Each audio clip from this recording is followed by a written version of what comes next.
Hello, hope you're doing good.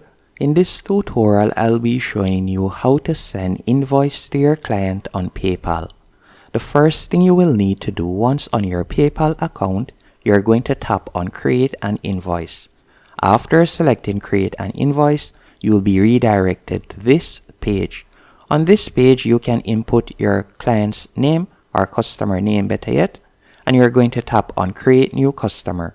You're going to input their name and email address. Then you'll tap on Add. Once you have done that, you're going to scroll down and you're going to add the item name.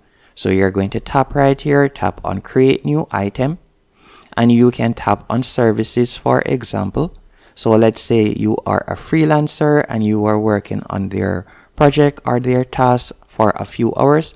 You can put in the hours and you can also add in your rate right here. After you have done that, you can select the currency. And if it is goods that you're selling them or so on, you can add in their name right there. And after doing that, you could add in the price. But I'm going to be leaving it as service. So I'll simply type in services right here just for example's sake. Then tap on Add. Once you have done that, you're going to scroll down. And from here, if you would like to add payment terms, you can tap on Add Payment Terms. You can also add other charges by tapping on Add Other Charges right below that. And if you would like to send a note to your customer, you can tap on Note to your customer. You can also add terms and condition. Once you're finished doing that, to set up the due date, at the moment it is due on receipt.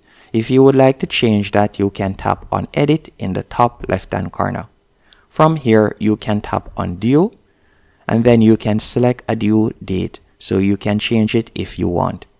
Once you're finished, all you'll need to do now is tap on Send in the top right hand corner. After you have tapped on Send, it will automatically be sent to that email address. But this is a fake email address that I have created. So that's it. Hope you found this tutorial helpful and informative. If you did, be sure to hit the like button and subscribe.